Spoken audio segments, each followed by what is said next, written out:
Lovely to have you all here. My name is Julia Tanner.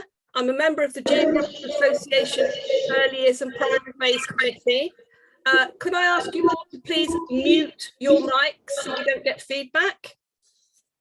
And we also encourage everybody to turn off their cameras during this part of the session, but when we get to the question and A sessions, please do put them back on so we can see who you are.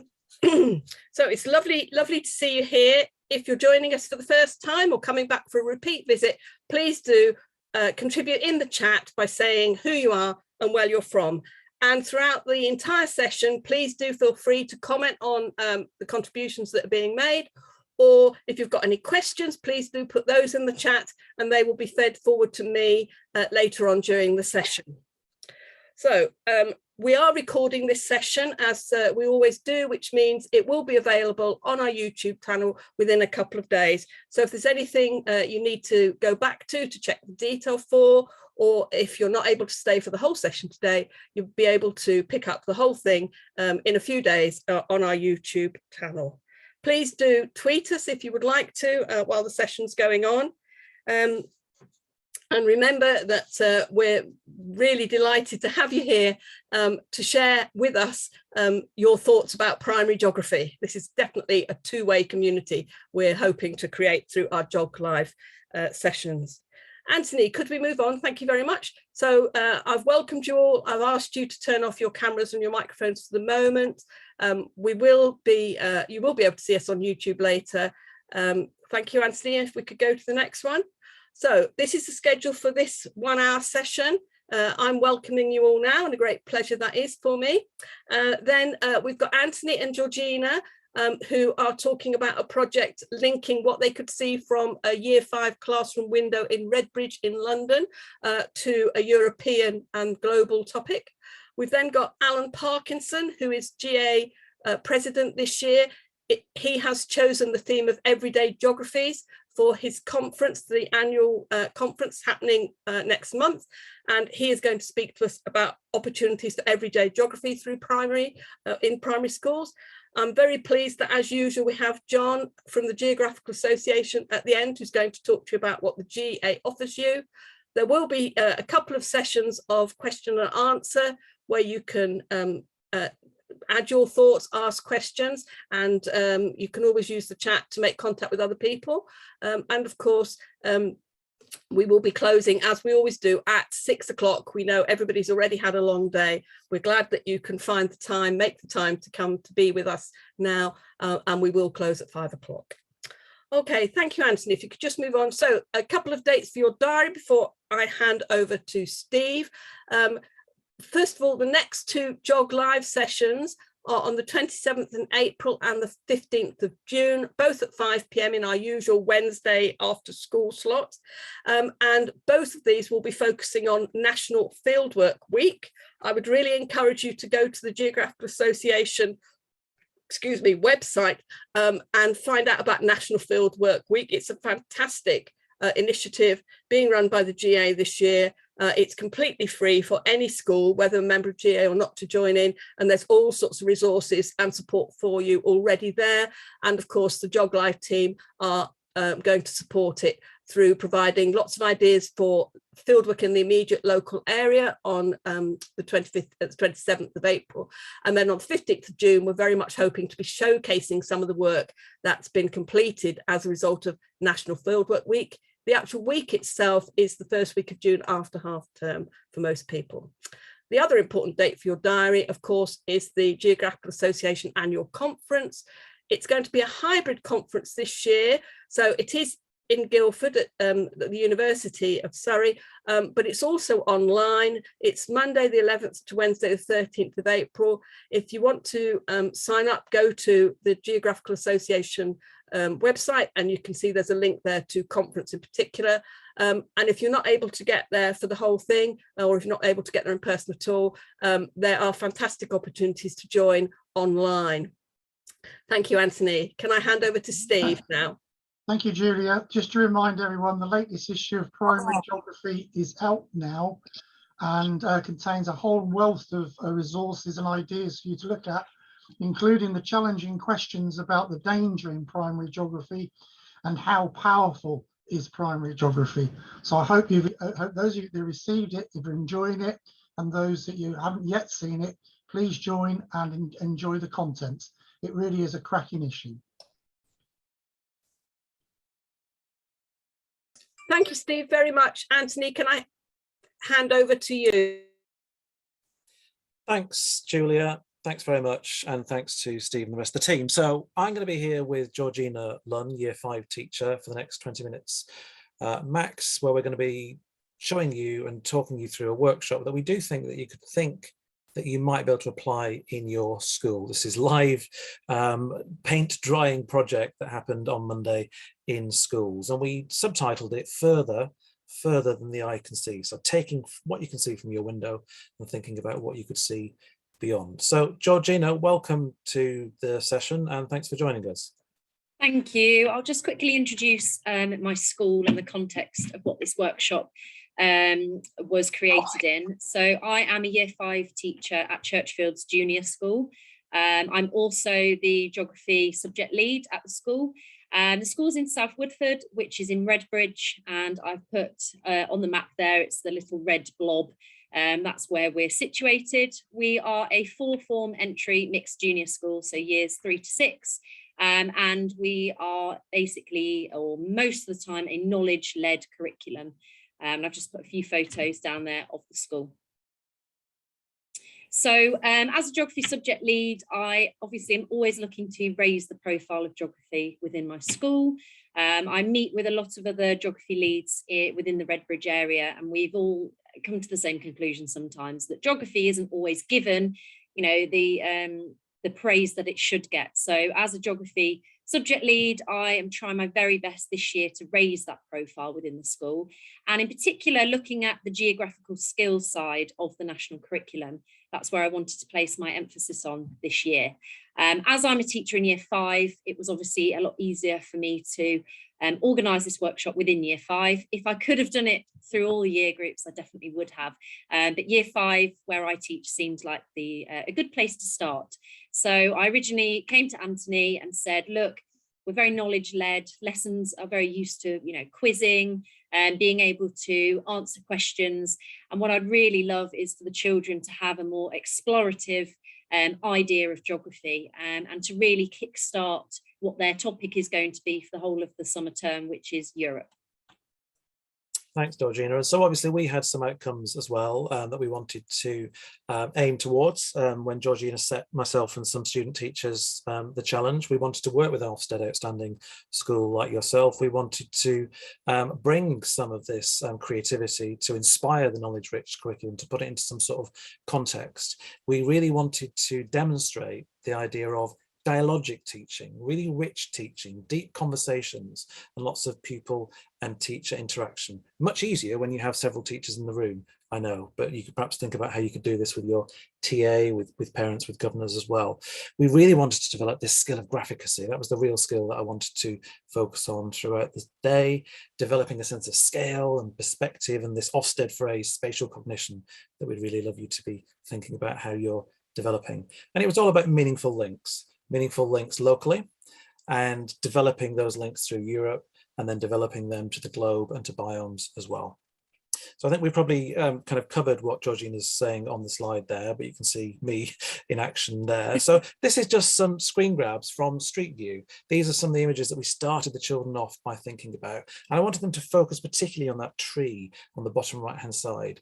And in the interaction, in the dialogue, in the creation of some of the knowledge about this tree, although we didn't actually know what the sort of tree was, and that's still a task for us to find out, we named it the grandparent tree, because we worked out that it's older than you, it's older than the teachers, it's older than most of the people you know, it's probably older than your grandparents, maybe it's the great-grandparent tree. So we tried to give a sense of place knowledge and give them a sense of this tree that might well be something that they've not looked at in the same way before. And so that tree, sorry, that tree was down the street outside our school. It wasn't just a random tree, it was very local to where the children were. I thought I'd just add that. Thank you. The random tree that Anthony found on his way up Absolutely. to Redbridge. No, and it's this process, isn't it, of doing a lot of thinking and research and pre-visits that you can do through the wonders of Google Street View. And one of the wonderful things that we found out was the fact that even 10 years ago, you can go back on Google Street View and see what this tree looked like, and there was virtually no change. So you could really start to think about how old this tree actually was. So the school is in this context. It's near to Waltham Forest, which is a fragment of Epping Forest, which is just to the north. And so we showed them a range of different maps, and we started to teach them about Europe and temperate forests and where we are in the world. And the fact that we have this place called Białowieża Forest, which was the place we wanted to teach them about in Poland. It's an amazing fairy tale primeval forest which borders Belarus and Poland. It kind of crosses the borders, and we wanted to teach them about the fact that this is on the same line of latitude as us, pretty much. It's about 52 degrees north in London. And one of the first insightful things that we did, which really tested them, was this strategy where we gave them some locational bits of knowledge. We got them to cut them up, and we got them to arrange them on a kind of mental map on their table, and we wanted them to put them in the right places. And some of the children, Georgina, found it quite easy, but others found it quite tricky. I was rocking in the back of the classroom at times, I have to admit, you know, when they were going, is it England down here? I was like, not quite, but no, that was only a few. And most of them actually, I think the fact that it was just on their tables, like a lot of the children said to me, where's the map for us to place them on? And I said, no, like your table is the map. I think that threw them completely, you know, the fact that they had to have that sense of spatial awareness, you know, and a lot of them, India was right next to Australia, and, you know, they'd got that they're both in the southern hemisphere, but they hadn't quite got, well, actually, there's a lot of countries and a lot of space between those two countries still. And actually, you know, a lot of the children, even though they, you know, they didn't necessarily find it easy, they really, really enjoyed it. The idea of having to have that independence. And even things like, what is north of this country, even if they had it in front of them, what is south of this, what is east, what is west? And we then started to say, so we're in London, what is north of here? One or two of them knew Scotland, but they didn't have that sense of north and south and east and west. And if they had a map in front of them, maybe they would, but did they have that in their mental map memories and their long-term memories? Still to look out for. So these are some of the things that I scribbled down that we find out. There was a lot of prior knowledge. It was really a pleasure to be in there to build on. They knew about deforestation. The next steps for them, I think, clearly were the idea of reforestation and rewilding, and maybe the fact that the UK's tree cover is increasing. But what's the right way to reforest? Again, this is somewhere we could perhaps take these children next if we had more than 2 or 2.5 hours. And we just talked, haven't we, about the ability to read maps and the challenge that they found there. Certainly one of the things that we tried to do throughout the structure, and you'll see this in the big leaflet that the children produced at a local, at a European and a global scale, is we got them to write short amounts as we went through. This wasn't a big kind of summative task.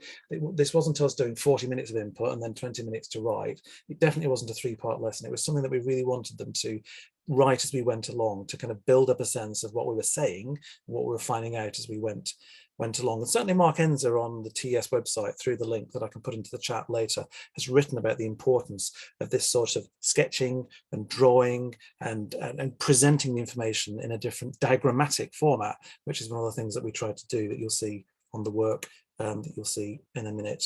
So we had maps, we had aerial photographs, we had drone footage shot locally. We really tried to humanize the context that these children were thinking about, both at a local level and at this European level in this Białowieża forest. But we really wanted to think that the locational knowledge is important, but it wasn't enough context to allow that deeper connection. We do think over the hours we actually got there. And just to kind of throw in a quote there from Twan in 1977, what begins sometimes in our heads as undifferentiated space, like forest, beach, coast, becomes place knowledge as we get to know it, better and endow it with value. And again, in this project, we do think they got a sense of the value of this kind of local geography, of European geography and global geography as we went through. So we taught them about biomes. We revised the biomes with them. We got them to sketch some biomes there. And we built up this kind of big leaflet at a local, European, global stage as we went through. One of the big things we talked to them about was the idea of the megafauna, the bison that have been reintroduced to the forest over the last 50 to 60 years. The bison that were shot to extinction in 1927. The only place you could find these bison was in parks, was in zoos, private parks beforehand, but they've been gradually reintroduced to about 1,000 different stock. But this forest that we were talking about in Eastern Europe, it's double the size of all of Greater London. There was a real sense of scale and a kind of jaw-dropping moment that we came to at that point. But the whole of this really came from us finding this short BBC clip. I encourage you to watch it to kind of see the context of what we're talking about. Białowieża fighting for a forest. We wanted them to see some parts of this, and the activists, the local people, the government, the scientists that were all really considering this complex thing of how to preserve and save this primeval forest. So there were various other things that we did as we went through. We got them, as I can say, to draw diagrams and sketches and things like that. And there was some really high quality writing and editing that we got them to produce as the project went on. Some of the students did some role play with them, got them to think about what it would be to be in this forest and the various different roles that the people might play. But at the heart of this was getting them to think about the fact that this is one of the types of forest that you can find in the world. This is a temperate forest, but there are these other sorts of forests, and many children will know about tropical forests, but do they know about the different sorts of forest? Do they know about the boreal or coniferous forest? Do they know about the temperate forests alongside the rainforests as well? So I'm going to flick through these quite quickly, just so you get a sense of what we did. One really useful strategy that we used was the idea of, here are the answers to your local forest. Here's the factual knowledge. Here's the data. But what could the question be? And Georgina, they found that really quite a challenge. Yeah, I think children, it sort of made me reflect as well, as teachers were so used to quizzing and asking them questions and thinking, how can we mix up our questions, true or false, or fill in the gaps? And actually, we never think about, well, why don't we let them think of the question? Because that means they have to know the answer. They have to be able to structure a question around the facts and knowledge they already know. And that's certainly something I will be taking forward, not only in geography, but in other subjects as well. It was really interesting. They were trying to answer the questions. Anthony started off by giving them some questions, and they were trying to answer the questions with different answers. And I kept having to say to them, they're on the board. You've just got to pick out of that table which one it is. And I just think they were so not used to that, that they really struggled. But I think they really enjoyed that ownership once they got used to, okay, now I've got to create a question. So Georgina, this was the feedback they had for us from the project, from the 2.5 hours. And there's some really interesting things in this, because it's many and varied, the things that they kind of thought about. I mean, we did teach them things like the triple SI. They loved knowing that sort of stuff. There's all sorts of other aspects there. We did teach them about the fact that Epping Forest was cut in half by the A406, and we taught them about Waterworks Corner, which was an interesting YouTube clip that we found about how the old North Circular had been diverted, but a lot of forest had been lost. But then the forest was coming back over the last 20-30 years since that had been built. Yeah, I found it really interesting that one child there, it's sort of at the bottom of the first box, and that gorse can catch fire easily. I think you mentioned that for about 45 seconds, but that is clearly something that really stuck in that child's mind.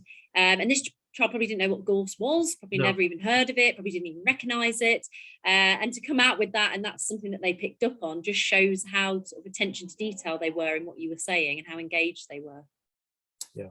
Yeah.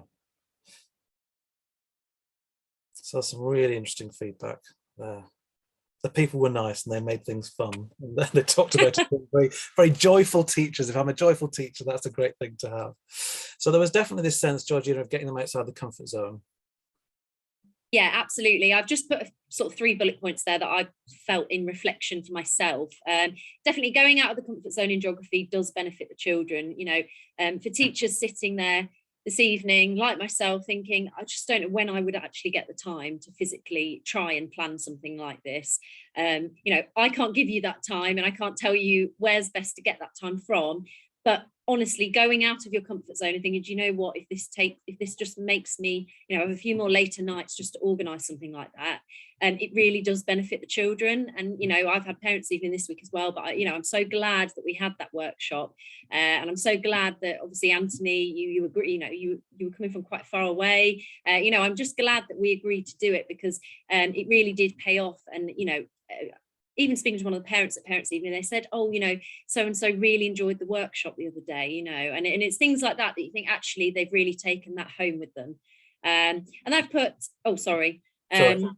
Allowing geography to be seen from a different perspective, whether that's a different teacher, or whether that's just a different way of doing things than your school usually does. And for myself as well, for being geography lead, professional development, thinking about how can I expand the curriculum, how can I use the great work that Anthony and his team did, in the future, not so it's just one great thing I did in the whole year. It's, okay, how can I use this in the future, and to also inspire my other teachers at this school. Thank you. So this is one of the strategies that some of the other students use, the idea of, if you could apportion the forest and have some for this group, some for that group, how can we all share the forest together? How can we all work together? Because there are people that need to live there. There are scientists that want to investigate things. There are people that need to log it because they're worried about this infestation of beetles. And that's what the BBC video actually shows.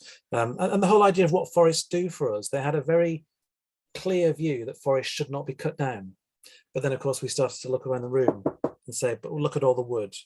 It was the same idea with, oh yeah, we shouldn't knock down the local forest for the roads, but put your hands up who's got a car. Most of them had. So there's this sense of that complexity that in year 5 you can certainly get to. And certainly the way that we taught it, just to kind of throw a bit more theory into there, was as a kind of closed inquiry. So you can see that on the left hand side from this work from Greenwood, Austin, Bacon and Pike, which is after many people in the geography community, this idea that this is not a 3-part lesson. We knew exactly where we wanted to get them to, but we were happy to go down a few cul-de-sacs. I hadn't planned to call it the grandparent tree. I hadn't planned to call it, to have a kind of 45-second discussion on gorse and the fascination of that. So there was sustained thinking and dialogue between the children and Georgina and the student teachers and me over this kind of 2.5 hours session. So it was really rich. And certainly I'd like to say thank you to other people in the community. Dan Raven Ellison, Greater London National Park, a really wonderful organisation that is really putting it out there that London is 2/3 green space, parks, gardens, water, ponds, streams and things like that. And London and many cities have this legacy, Victorian legacy of massive trees, and we need to look after them and preserve them and think who's planting the new trees. And also to pay tribute to the North Ealing project that I've talked about before, and Marcia's children, which also helped to kind of inspire this. And watch GeogLive 5 if you want to know more about that.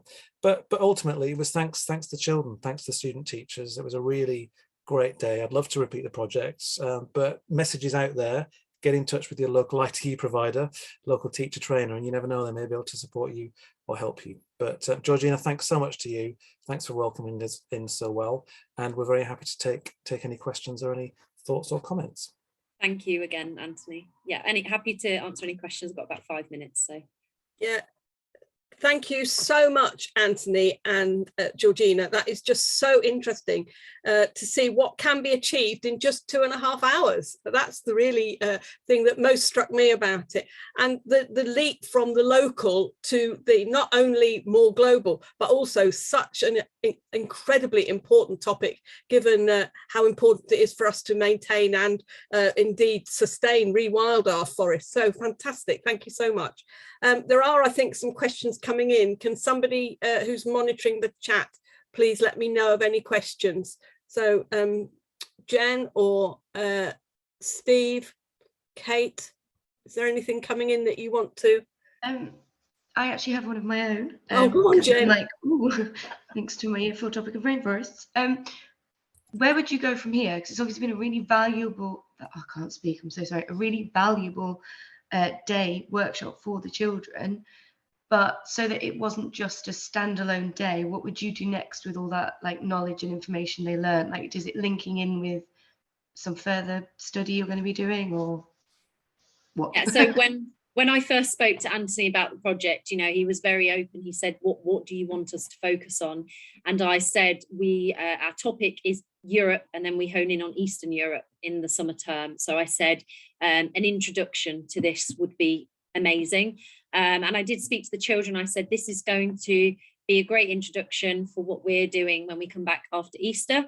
And our first 2 lessons after Easter are looking at the climates and biomes of Europe. So it went really nicely into our sequence of lessons, because that is what I was concerned about. I wanted it to be relevant to what we were doing. It sounds, Georgina, like it was the most fantastic hook to get children interested in what's coming up next. And also, of course, it would be meeting Ofsted requirements for showing continuity and progression, coherence from leading one topic to the next. So I think that's an absolutely excellent example of practice for you to have been able to share with us all. Thank you very much indeed. Is there anything else coming in the chat that anybody wants to raise with me? Hello to everybody who's just joined us. I know lots of people have joined us during that presentation. It's lovely to see you all here. Please do use the chat to introduce yourself and to ask questions or make comments. What I have noticed, Anthony and Georgina, is lots of comments from people saying how very interesting they found it, how inspiring indeed. I've seen the word inspiring. So thank you both very much indeed for presenting that to us. Thank you for everybody's lovely comments as well. Thank you. Yeah, I know, Georgina, that you have to go in a moment, don't you? So I'd like to thank you on behalf of the whole GeogLive team for your contribution today. It's absolutely fantastic. This is something you only did on Monday, and now you are presenting it to the nation, or at least geography primary teachers on Wednesday. We really, really appreciate the work that you've put into doing that. Thank you so much. And I do hope to see you at future GeogLive events. Of course, thank you so much for having me, and thank you for asking me to share. It was a pleasure. Oh, well, thank you very much indeed. Just to establish, Judy, if I could, because it's really important that Georgina's class, Georgina's school, has quite a lot of Eastern European children in it. So therefore, that was another reason why this was a really important theme to cover. And just as Tessa said, this is Belarus, this is next to Russia, next to Ukraine. And certainly there were children there who were going skiing in Bulgaria for the holidays and had lots of connections there, didn't they, to that part of the world. So it was really real to them as well. It had that sense of personal geography as well as the kind of distant and far geography that Europe and the world can sometimes think. Oh, that is just brilliant, because what that does is it makes a real link with children's own everyday lives. And of course, it's in terms of the context of school, it's really responding to the community that the school serves. So yeah, some excellent work there. Thank you, Georgina. I know you're about to disappear, but we really are very grateful for your contribution today. Thank you. Okay, thank you, everyone. Have a lovely evening. Oh, thank you. Okay, so it's now 5:30. So Alan, can I hand over to you? I'd like to introduce everybody here to Alan, who is the GA president this year.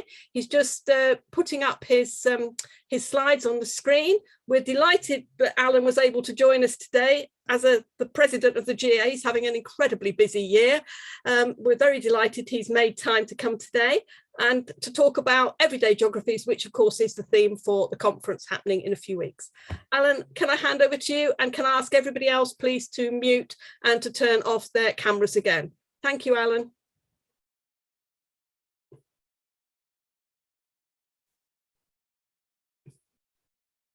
You're muted, Alan.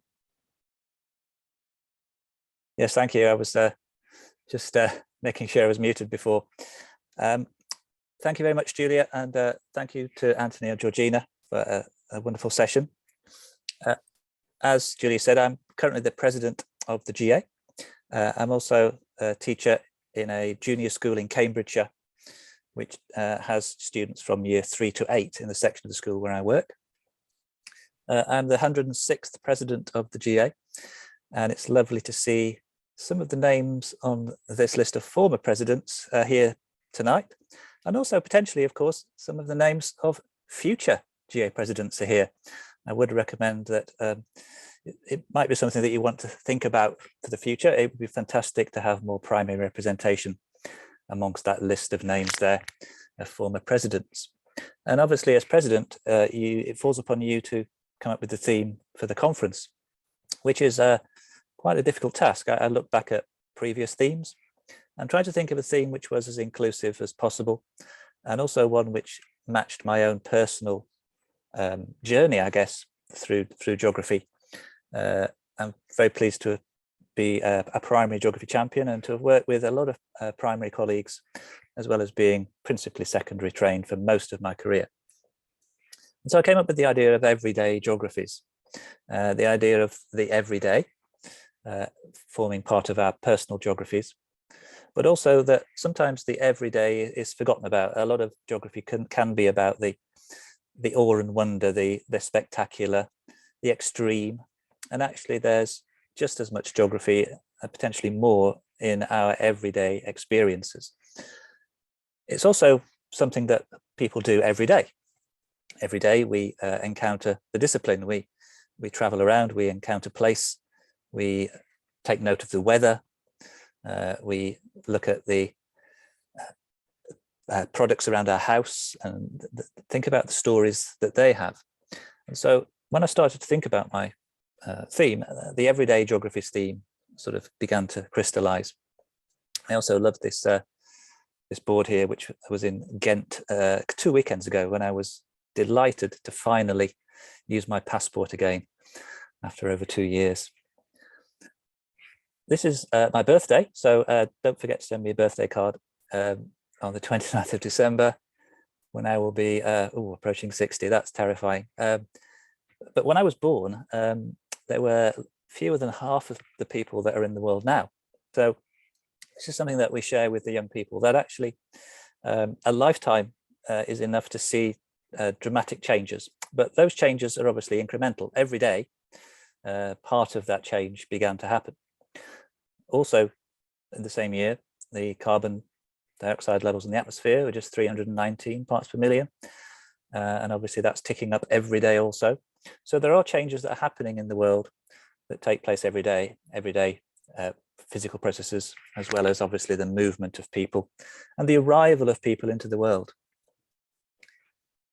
The world, of course, which was first seen from space by astronauts, including, of course, Yuri Gagarin, who's been mentioned quite recently, given the recent situation in Ukraine.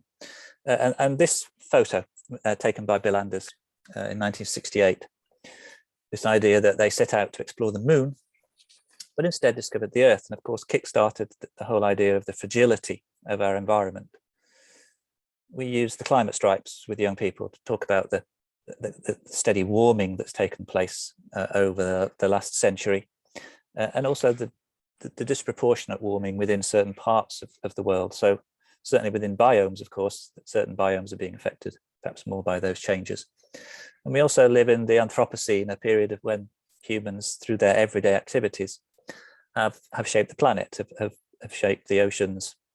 And this is one of Ben Hennig's wonderful cartograms from the World Mapper site, which we introduce young people to as well, to get them used to the idea that the familiar map, the Mercator map perhaps, on the classroom wall or in the atlases, is only one representation of the world, and you don't necessarily even need the outline to place countries on a table, as we saw earlier, mentioned by Anthony. And that idea of mapping is obviously part of childhood. I love this quote from Michael Chabon here, in that when we're children, we actually are framing our maps, we're framing our mental maps, and we're also beginning to have a sense of mapping out our future lives. We're beginning to get some ideas as to where perhaps our career might take us, our friendships, and obviously we're also exploring our home area and comparing it with other more distant areas. And so for me, all that comes down to place, and for me that's the key geographical concept. It's also one of the 4 concepts that the GA has identified in some current work to put together a framework, a national framework for school geography, which will be emerging on the GA website over the coming months. And so my place was Yorkshire. I was born in Yorkshire. My father was a steel worker, and my grandparents were miners. Both my grandfathers were steel workers or miners. So there was that industrial past. And so that has also shaped me and my thoughts about geography and the importance of those early experiences that we have in life. I now teach in the Fens in Cambridgeshire, and there are very few steel workers and miners amongst the parents. And so the young people in front of me, well, a lot of them actually quite linked with farming, with agriculture. We have quite a lot of parents actually who work for AstraZeneca and were actually involved in producing the COVID vaccine. So, you know, that notion of bringing parents in, I think, is important, and getting those parental voices if possible. There are bound to be some experts in aspects of geography that you're going to be teaching amongst the parental body. We also have, of course, our own memories of leaving primary school and heading up to secondary school. And this is me as a year 7, obviously not changed a little bit, but prepared hopefully for secondary geography. I lived in Rotherham, which is the theme of this book, Every Town, Julian Baggini. The book is about the typical life of a person in Britain. And he lived in the average postcode, which turned out to be 2 miles from where I was born. And it all links with this idea of exploring place. Kevin Boniface produced a Radio 4 program recently about just things he observed as a postman on his round in Huddersfield, just the everyday. And I also used the influence of Georges Perec, who was a French author who talked about the importance of, I guess, looking at the infraordinary. He focused very much on the everyday, to the extent that he spent 3 days outside a cafe in Paris, writing down everything he saw, and then piecing together a geography, a new geography of this place. And of course, every day we're writing our own personal geographies. We're making those connections. I also bring in ideas from the Mission Explore work that I did, Dan Raven-Ellison mentioned earlier, and try to get this idea of playfulness into the curriculum and the everyday as well. And so what I've been doing over the last year is working with the Key Stage 2 team at my school to rewrite and reshape the year 3, 4, 5 curriculum. And there's an article in the next issue of Primary Geography Journal about that process. Now that work has been influenced by a whole range of things, including some Erasmus projects that I'm involved with the school, some projects called GeoCapabilities, which some of you may have come across, the Young People's Geographies project, which I was part of as part of the Geographical Association in 2006, actually, and then these other products, and also this book by David Gardner, which has recently been published. And so we worked on that with the team. So this is a picture I took on our year 4 field trip, which we took to Hunstanton to explore what makes Hunstanton a special place. The idea of seaside resorts being special places to those who visit and those who live there, and all part of a sort of an inquiry really into that place. We introduce young people to the things they touch. Paula Zuccotti, who's one of my speakers at the conference, produced this book which shows everything a person touched from the top left first thing in the morning to the bottom right last thing at night. Look at the items here. Who is this person? Tell me about this person. Notice the first thing they touch is their phone. How many of you touch your phone, the first thing you touch in the morning? And each of those items has, of course, has a story. So we've also used this series of books by Bloomsbury. Each book is about an item, a book about the potato, a book about the refrigerator, and it unpicks the geography of these items and the importance of these items. And of course, for some people migrating, people fleeing conflict, the items that they take with them have particular significance. And so we also look at the idea of movement, the movement of these things, shipping containers and the products they contain. And we have a building on the school made from shipping containers, which the students don't necessarily realize until they do some work on consumption and patterns, and use the marine traffic website to track the huge ships bringing goods to us or getting stuck in the Suez Canal. Goods perhaps delivered by Amazon, huge rise in Amazon's profits over the last 2 years, or perhaps Just Eat bringing us our takeaways, and talk about the changes in our everyday, which of course 2 years ago today changed significantly when we were told to stay at home, protect the NHS and save lives. And so really interested to see how that reflects also in the Stay Home Stories project, which is involved, I know, quite a few people from the GA's primary community.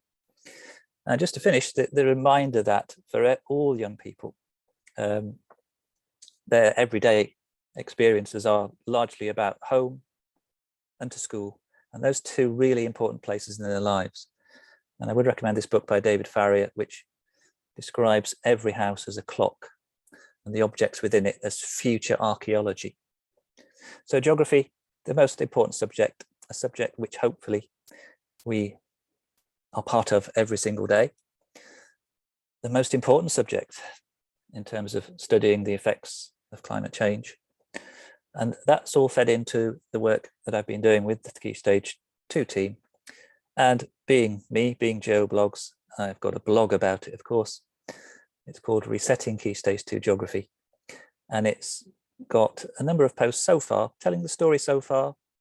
And that's fed into this article that's coming up in Primary Geography, the next issue. I do hope that many of you will be able to join us in Guildford to see the whole story, to see many of the people here today presenting their primary geography work. It's going to be fantastic to be back in the room, as they say, after 2 years. And I do look forward to welcoming as many of you as possible to Guildford, whether that's in person or online. Thank you very much to the team at GeogLive for inviting me to speak, and take care and enjoy the Easter holidays when they arrive. Oh, thank you so much, Alan. And that was brilliant timing. Both you and Anthony and Georgina have done fantastically well with your timing. Thank you very much indeed. I was very struck while you were talking about that image from Paula Zuccotti about the things that we touch. It really made me think not only about the journeys that those things have had to come to us, but the carbon tied up in each and every one of those objects, the embodied carbon. It's certainly an interesting thing. And the idea of the home as the archaeology of the future, as somebody who's as interested in history as I'm in geography, that was an idea we can certainly take a lot further. I'm very interested in that. Yeah, I think when we look at archaeology, it's about the objects people used in the everyday, and yes, the objects we use every day are in our homes. But also that during the lockdown, I was discussing this with some year 8s earlier, that so many new items came into homes, technology in particular, and e-waste. And we shared today the Royal Mint mining gold from e-waste, and the fact that it's actually 100 times easier to mine gold from e-waste than to mine gold in a gold mine, with all the additional impacts that has on the environment. Yeah, I saw that news item yesterday, and it's very striking, isn't it, that in the past that's all gone to landfill, and suddenly people have begun to recognise its value. Thank you so much, Alan. That's a perfect taster, I think, for conference in a few weeks. So thank you very much. I'm sure you've encouraged people to come. So GeogLive team, are there questions or comments coming in that anybody wants to share? Yep, Julia, there is. Suddenly it just started moving. Anthony has said that you're brilliant, Alan, you're a brilliant blogger and finder of online resources. So other than Google Street View, GeoGuessr, Live Airline, shipping sites, is there any other ways that you could recommend helping us see the everyday world? Well, actually, you've mentioned some of the ones that I would have had on there. We've got a school account for GeoGuessr, actually. Well, not an account, which obviously can be used within the classroom. And the students really do enjoy looking for the clues as to locations. You've mentioned the flight radar. We love that when a plane comes over and we see where it's going to and from, and the shipping sites. There's quite a few sites which have allow you to look through another window somewhere else in the world. And of course, webcams, lots of webcams showing, for example, coastal locations. So we like the one at Blakeney on the Norfolk coast, where you can see the people who've not read the sign that this car park will flood. And I was there 3 weeks ago. The sign was up, quite a few cars still parked in the car park. But I think the other thing to do would be to look at Living Geography, my main blog, which has over 11,000 posts on it now. And if you just search everyday geography or webcam, you'll get loads of ideas. But thank you for the kind words. Okay, thank you. Are there any other questions or comments coming in?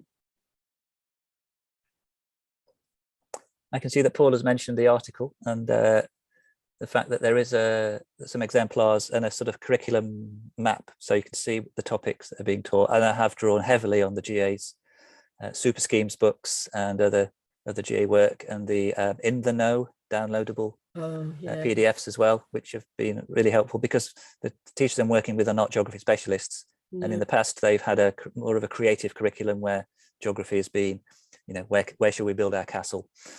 Rather than actually proper geography, which is what they're getting now. And I'd hope to share a bit more of the student work as well. So that will also go up on the blog in time as the units are completed. Oh, I'm sure that'll be a great resource for everybody. We get loads of very positive feedback, Alan, about the in the know publications. It's obvious that teachers really, really value that support that the GA can offer in terms of actually building their own subject knowledge, because as you say, most primary teachers are not geography specialists. They may have given it up themselves when they were 13, and we know that there's a huge need out there for more subject knowledge. So it's one of the things the GA is working very hard to do, as I know you know. Okay, so lots of I can't monitor the chat properly, but I can see lots of people are suggesting good references in there. So please do, anybody watching, if you would like to take those references and follow them up, please do that. That's what they're there for. We'll also try to tweet them in the next few days so you can follow them up that way alternatively. Okay, I see it's very nearly 10 to 6. Are there any other questions coming in, GeogLive team? Or is it time to move on to asking John to tell us about the GA support? There's no other questions at the moment, just people saying thank you for all the lots of different ideas, particularly for Key Stage 1, Key Stage 2 for everyday geographies, because EYFS do that really well. So it's nice to have ideas for higher key stages as well. So just a lot of thank you for that as well. Okay, all right, and I'd like to echo that thank you to Alan and to Anthony and to Georgina, although I know she's not here anymore. We really do appreciate everybody giving up their time and expertise to share with us through these GeogLive seminars. We really do appreciate it. It's great that we're able to reach so many primary teachers. Just so that you all know, we've had about 2,500 viewings of GeogLive sessions through the YouTube so far. So as you can see, these are very popular. It's a very popular way for people to access CPD, which is what it is really. It's free CPD for people. Okay, John, are you ready for me to hand over to you? I see your first slide is on the screen. Yep, I'm all ready. Okay, off you go. Thank you, John. Hi, everyone. Good to be with you again. I just thought I'd start, as I tend to do, with getting you thinking a little bit before I introduce some resources that we've got. So, any ideas what these numbers might be, what they might represent? They're obviously linked in with the everyday geography. Yeah, a few seconds just to mull them over before I introduce them.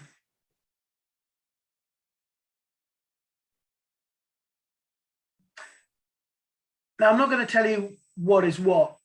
You might be able to research that, but I'm just going to list through. So we've got the number of seconds in a day, the number of minutes in a day, the average amount of energy used per person per day in the UK, the average commute time, that's a there and back per person in the UK, the average amount of sleep per person per day in the UK, and the average amount of leisure time, and the sunrise today in London and the sunset today in London.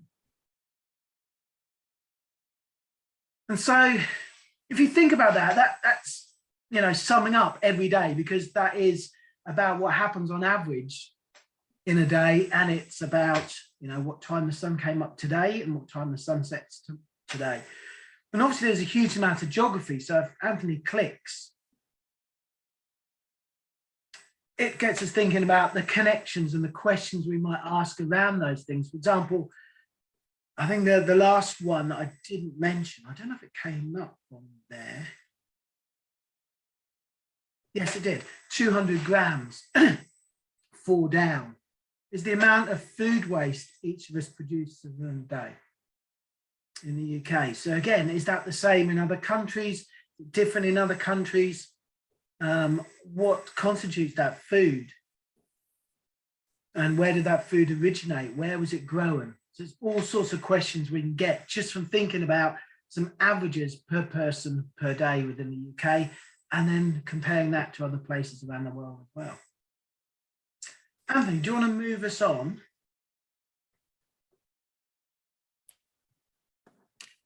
So in general terms, there's a slide I have on each time. We obviously have a number of resources that we can point people towards, and have been mentioned today. We just mentioned the investigating series that we have, investigating the UK, and also the everyday guides to primary geography. They've just been mentioned as well. The In the Know series has just been mentioned. If we click through again, then in particular, it's very difficult because everyday geography sort of permeates into everything. So we don't have any publications that are everyday geography. But if I just go to the fact that the average water use might be covered within investigating water, the energy use that I just mentioned is part of the In the Know. And obviously locational knowledge, the fact that when we look out of our window, that's been mentioned again by Alan, you know, what's happening outside our windows on an everyday, minute by minute basis. You know, I've just heard some birds singing and now they've stopped. That's an element of everyday geography happening. And if we go again, Anthony, within the journals, again, we've mentioned the journals. You know, there are articles that talk very much to the everyday and specifically about the everyday over the years. But again, almost within every single article, definitely within every single journal, there is reference to everyday geography, things that are happening around us on an everyday basis. And the final slide, which of course has already been mentioned several times, is we're looking forward to seeing as many of you as possible in Guildford in just 3 weeks, 4 weeks. I keep saying that to people in the office that are more hands-on organising it, and they're saying, don't say that. It's got to be further away than that, but it's not. It's just a few weeks away now. And it will be amazing, because it always is. The remote ones we've done over the last few years have been amazing, but I don't think there's anything that quite matches a face-to-face meeting where you can also have conversations with other teachers and with other educators over a coffee to talk about the inspirational sessions that have just been shared by you and your colleagues. I think that's it. I don't think I'll put any more slides in, just the generic, you know, make the most of joining the GA if you're not already a member.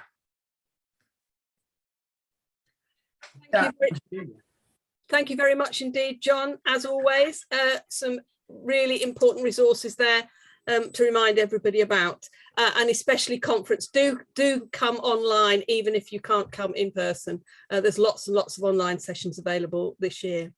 Okay, it's we've got about 3 minutes. So please do put your camera on now if you want. There is a moment to make any final comments or ask any final questions if you want to use the chat for that. While you all have the opportunity to do that, I'd like to say thank you to everybody who's come today at the end of a busy day in school. I'd particularly like to thank our contributors today, Anthony, Georgina, Alan and John, thank you very much indeed. We really appreciate you giving up your time and energy and sharing such useful and interesting ideas with us. And there's lots of very positive feedback I can see popping up in the chat. I'd like to thank the rest of the GeogLive team who do loads and loads of work behind the scenes. So thank you very much indeed, Jen, Kate, Sophie, Steve and Anthony. Your work is very, very much appreciated. Thank you. And finally, to remind you that we will be back in the summer with 2 more sessions, both focusing on National Fieldwork Week. We really hope many of you will join in with National Fieldwork Week. The resources that are already available are fantastic. So if you haven't already had a look, go and have a look. There's going to be more resources added all the time. It's completely free for any school to join in with at all. And you can download certificates for your school and for every child who takes part, if that is something that appeals to you. It's a really great opportunity for us to celebrate the value of geography for children learning, the value of fieldwork for children learning geography in their immediate local area. So I really do encourage you all to join in. I can see still lots of things coming in the chat. We will be closing the Zoom in a few minutes. Anthony, could I ask you, could you save the chat so that we could extract all the useful information about resources and websites and things that people are putting up? Is that okay? Absolutely. Thank you very much indeed. So I think, yeah, it only remains for me to say thank you very much indeed for coming. We hope you found it interesting. We hope it's given you lots of ideas to take away. We hope it's given you some resources that you can follow up at a later date. And don't forget to join up for our next session on the 27th of April. And if you make it to conference, do come and talk to the GeogLive team. We'd be thrilled to meet some of you we've only ever seen through the Zoom screen so far. Okay, thank you all very much indeed.